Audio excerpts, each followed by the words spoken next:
managed to get him on camera. Yeah. I'm cradling him and all that. He's trying. He's like, my time to escape. Nope. You are not escaping that easily. Opportunity. You are not escaping that easily. He's like, oh. He will. His claws ain't even clipped. Look at that. I was gonna say I don't really feel his claws that much though. Whenever he doesn't typically use them on you. Yeah, it's just like. I also don't hold on to him when he starts to wiggle either. So it's also like if you're gonna hold him and he starts to wiggle, he might use them on you. I don't know. Well, you can't be held responsible if you detain him when he don't want to be detained no more. I hear you. Yeah, I'll drop him here in a second. Just want him to love on him just a little bit. There you go. There you go. Just chilly. Yeah. Like I never felt his claws like whenever I'm holding him or anything like that. It's just like Lulu. I never felt hers usually whenever I the only her. one you can feel is a Calliope. Oh. Well, he got me with a dew claw that one time real bad whenever we tried to give him a bath after I first got him. Yeah. So he chopped open my hand like right here. You should see what happened to Mom from Bagheera. I have scars from Julius. Yeah, Mom's arm got Bagheera? ripped up by Bagheera. Why? What happened? Well, she was trying to like acclimate him into the main house after she got him fixed. Then a fight broke out. She tried to break up the fight. And in the midst of it, Mom's adrenaline kicked in, and like she picked him up and like carried him down the stairs to get him away. And by the time she looked down, she saw that he like bit into her hand right here, and he made a huge gash on her thumb from like here all the way up to this side here. And her arm basically looks like a scratching post. It's Holy that bad. Shit. And from that, it's gotten infected a little bit. And not only that, but it's caused her to get sick. So she had to go to urgent care today. She told me yesterday she was going to call me in the morning. I was up at 7 a.m. waiting for her to call me. And then I call her like, hey, Mom, you still want to go to urgent care? She's like, oh, I'm already up here. I'm like, Mom.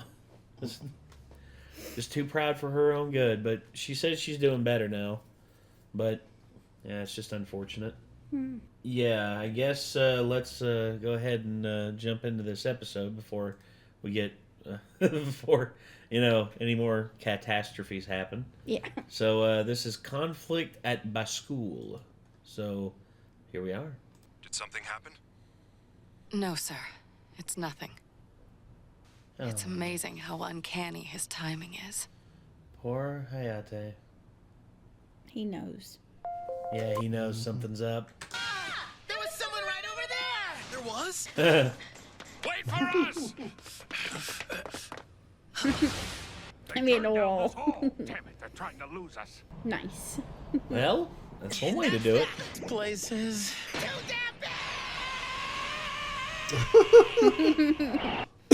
Now everybody knows where you are again after that. Yeah, it's a big damn mining town. What was that sound coming from the roof of that building? Oh, shit! I can't believe it! She did come to us. Oh, no.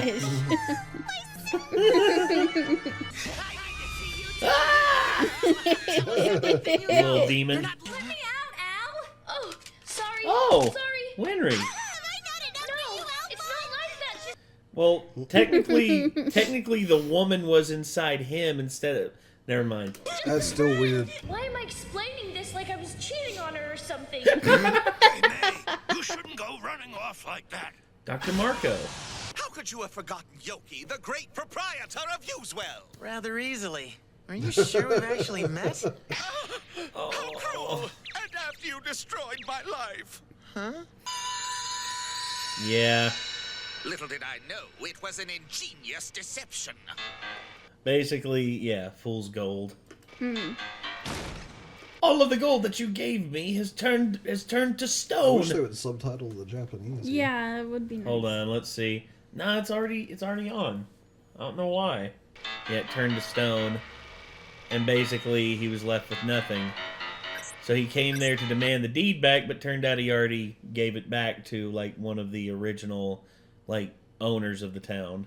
And the miners basically executed a little bit of Coal Town justice on the son of a bitch. Well deserved, by the way. Nice. Mine was stolen. Whoop that trick. I called upon a wealthy family to request a charitable loan. What the hell? I was gonna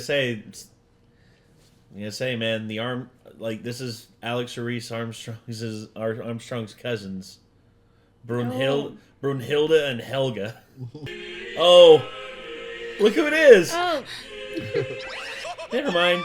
She's gonna chuck the piano at you. Yeah, how sad. Life is hard, trust me. I know just how you Are feel. you patronizing me? Yes. But we do have a slight advantage. like Chimera? Yep. A razorback and a pufferfish. See how this plays out. But they'll be impossible to translate without the assistance of Scar. What do we need him for? Uh-oh. What do you think that was? So Scar's here. Uh-oh. Uh-oh. Ow. Talking monsters! What's wrong with the two of you? We're all on the same side. I've never teamed up with any freaky-looking monsters! Oh, they're playing ignorant. It's the new auto mail. He likes it. It's a lot lighter. This cold weather auto mail is magnificent! You're gonna regret messing with me, kid. Break it down and revert it to water! Oh, it's freezing. Oh, that's right. Water in this ice. Oh no! Oh no! I triple dog dare ya. I bet you can't even prove to me that you're on our side. Fine, I'll transform back to prove it to you. Gotcha. Opportunity suck. Take a little nap. Oh, Night night. Haha. Tell you, but my arm isn't steel anymore. That's right. In order to break it down. Yeah. He doesn't know the composition of it. Make this Exactly. difficult? Got him. What are you doing here, you idiot? You brought her here, Major? Oh no. You have to let me talk to him. I need to, Ed. Okay. Nothing can change the fact that I am responsible for their deaths. Damn. Well, shit. I thought you were ordered to seal up this hole after 24 hours. Oh, his watch is It's a busted. nice watch, isn't it? General Armstrong gave it to me whenever you guys left. Well Nice. done. She wasn't gonna sacrifice them like No. that. She's not that kind of person. I like the winters up here. Everything's black and white. There's you also can see the blue blue if you sky. look up. There's nothing that's entirely black and white. And thanks for showing your soldiers a little mercy. But I don't know what you're talking about. Central Command has a few questions that they would very much like to have answered. Uh-oh. Damn it! What's going on in there, Fullmetal? You bastard! This is all your fault, Kimberly. You were supposed to be watching win rate! Oh, Yeah, they've set up some kind of plan, obviously. great. Yeah, so there we go. That's the end of that. Probably episode. like, obviously, nothing you can say can make up for it, but you can help us. Well, So here's the plan. We'll let you go. Winry pretends to be your hostage. Fullmetal goes out to pitch the story and make it seem real to Kimberly. And then we all split off from them and get away from them. well. But the whole speech about, you know, him not being able to do anything, or not being able to say anything that'll make it better for her. I mean, that's something, basically, I think we knew he wouldn't really have an excuse or anything like that because he was in a blind rage when he did it. Yeah. I mean, there's nothing else to say other than that. He just saw the blue eyes and just, had that momentary lapse of sanity and just started swinging. And overall, the whole deal with Scar and his story arc, we see him in a more human light the longer we go on, instead of seeing him as just this cruel monster who just kills state alchemists for no other reason than the fact that they exist. Instead, we start to see just why he came to the logical conclusion to be that way. Mm-hmm. And then we also see just how he grows as a person, and it's one of the best arcs of this show. I don't think there's really a bad character arc in this show. I mean, hell, besides Kimberly. Well, I mean, there's no denying that he is an absolutely detestable villain that you wish to see bad things happen to, right? Mm. That's the sign of a good villain arc. Yeah. I mean, for instance, for me, I look at the villain. Probably for me, my ultimate villain arc is Johann Liebert from Monster, just to see where he started and where he ended up. It's just it's the whole time you're just like, I just want to strangle that little bastard's neck. But yet, the characters are never in a position to do that because he is so good at guarding himself in terms of putting the right pieces. It's basically like chess. Johann Liebert, the whole way through the anime, Monster plays mental chess with everybody, and he knows exactly where to have his pieces to where if he has an interaction with somebody, there is no risk to him. Period. Mm-hmm. There is no risk. And if there is, then he's been outplayed, and he prides himself on not getting outplayed. It's just the respect that you have for the villain at that point is just like, damn. It's like you hate him, but you love to hate him. Mm-hmm. That's a good villain. And I've seen plenty of cookie cutter villains. Just like, what? It's like, I'm going to take over the world. Why? I never thought about that. Exactly. That's the whole thing. I don't know. One of my most favorite villains of all time. Well, there's several kinds of good villains, because obviously villains that you really want to see put in their place because you just fucking hate them so bad. Yes. Like Kimberly, and then from Persona 5, my biggest example that always comes to mind is the first guy, the gym coach. Yes, that manipulative piece of shit. That guy. And he's one of those villains. He has such a good arc too, because he starts out being like, all right, he's a bit of a dick, weird, don't know how I feel about him. All right, I don't like him very much. I really don't like him. Oh my god, I want him to die. You just keep finding out things about him, and he gets worse and worse and worse as you find things out about him. Yeah. And then one of my favorite villains of all time, though, has hardly any arc. It's literally the first time you're introduced to him, you see him through a glass window. And they're like, I know he has weird intentions, and he looks at you, and they're like, oh shit, did he see us? Does he think we're planning something? He's like, no, he doesn't have any reason to suspect us yet. The second time you see him, he's chasing them out of the castle as you're coming into the castle. And he's on a big ass fucking dark horse, and he shoots you with an energy ball for no apparent reason.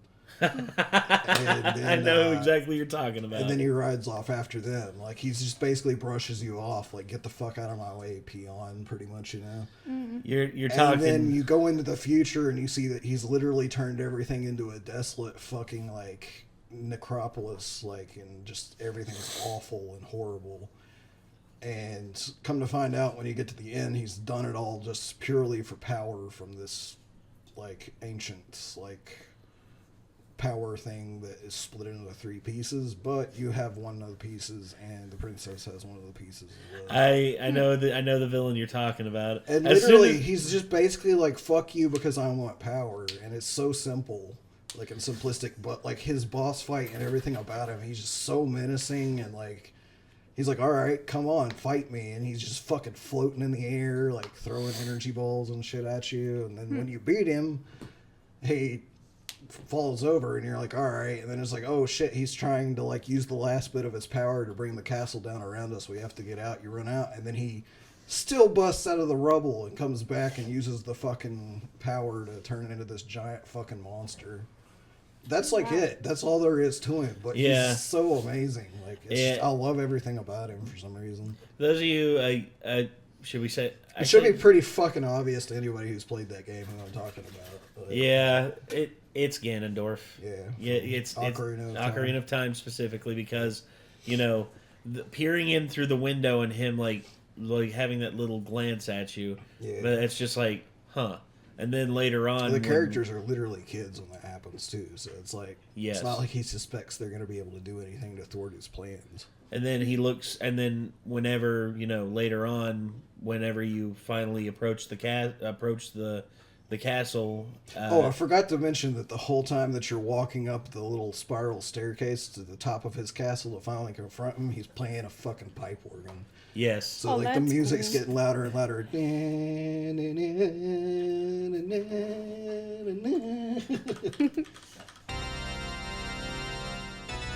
Wow. I really want to learn to play this on keyboard, actually.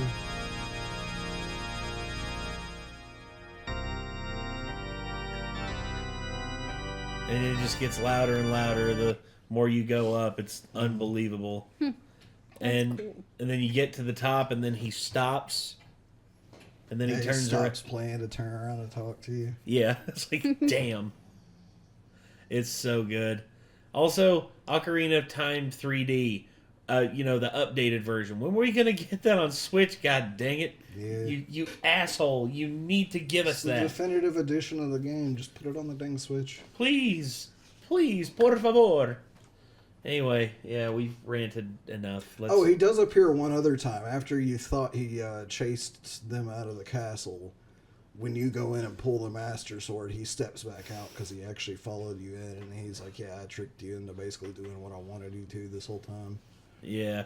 It's like you essentially opened the door to the Sacred Realm, trapped yourself in between the dimensions of time, and allowed him to walk in and take the Triforce for himself. And so that's why he's become like a Lord of Evil in the future when you get to the future. Well, it's his ambition to basically rule over everything. Mm. So he is a great villain. And sometimes that's all you need for a good villain is just a simple plot line, and he just has to be menacing enough to like carry that. And there's very few villains who have the level of menace and stuff, like, because his freaking laugh. It's the only voice acted part of him with the Also, don't forget whenever he activates his Triforce of Power. Like, that's fucking roar. Sorry, baby. Sorry. That's literally what it sounds like, though. It's one of the most beastly, like, just roars from a dude in like anything I've ever heard. Yeah, and very few villains have that level of just like of mysticism about him, and he's one of the best. But anyway, we're gonna leave it off there, everybody. This was the Conflict at Baschool, episode 38 of Fullmetal Alchemist Brotherhood.